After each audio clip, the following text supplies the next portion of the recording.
এই জিনিস পছন্দ করে না এমন মানুষ খুঁজে পাওয়া দায়, কিন্তু যারা খায় না তাদের আসলেই জীবনটাই বৃথা। এত মজার জিনিস না খেয়ে থাকে কী করে আমি বুঝি না। আমার এই রেসিপি ফলো করে যদি আপনারা খান, আপনারা এই জিনিসের ভক্ত হয়ে যাবেন।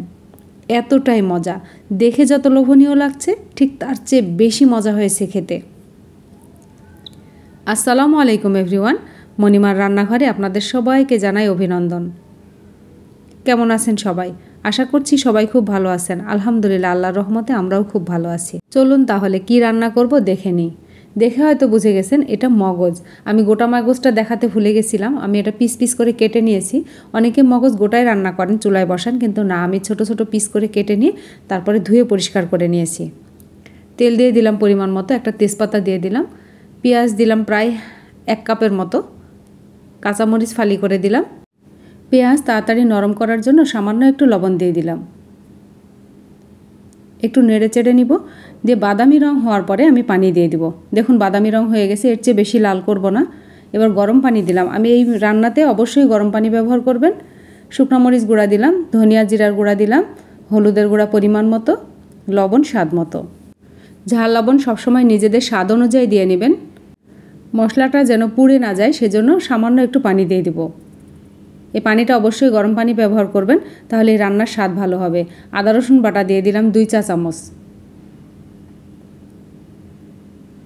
খুব ভালো করে মশলাটা ভুনা করে নেব। এবার আরেকটা জিনিস ব্যবহার করব, যেটা গরম মশলার গুঁড়ো। আমি এখানে গোটা গরম মশলা ব্যবহার করিনি, এখানে গুঁড়া মশলা ব্যবহার করেছি। গরম মশলার গুঁড়াটা প্রায় 1/2 চামচ পরিমাণ দিলাম।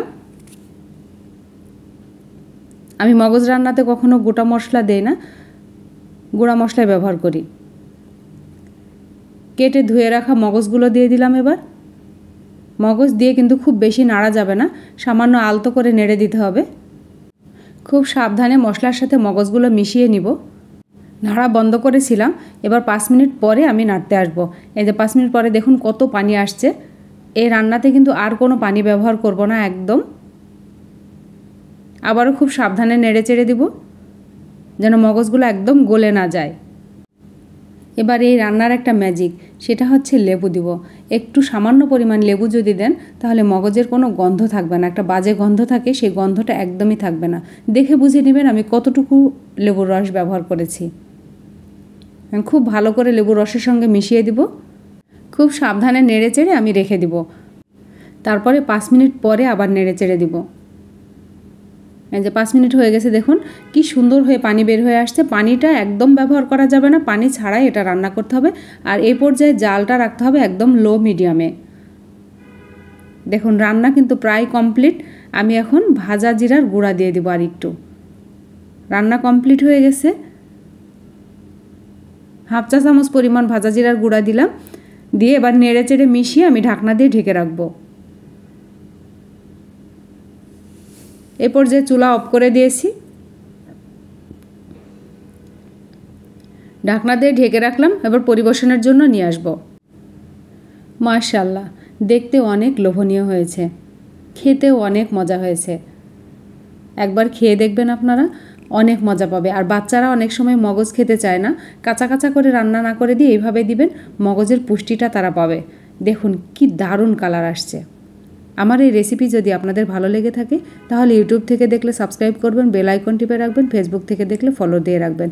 তাহলে নতুন রেসিপি আপলোড করার সঙ্গে সঙ্গে আপনারা নোটিফিকেশান পেয়ে যাবেন। লাইক কমেন্ট শেয়ার করবেন ফ্রেন্ডস অ্যান্ড ফ্যামিলির মাঝে, যারা নতুন তাদের শিখতে সুবিধা হবে। আপনাদের একটা লাইক কমেন্ট শেয়ার আমার রান্নার প্রতি অনেক আগ্রহ বাড়িয়ে দেয়। আগামী রেসিপি নিয়ে আসা পর্যন্ত আপনারা নিরাপদ সুস্থ সুন্দর থাকবেন, আমাদের জন্য দোয়া করবেন। আল্লাহ হাফেজ।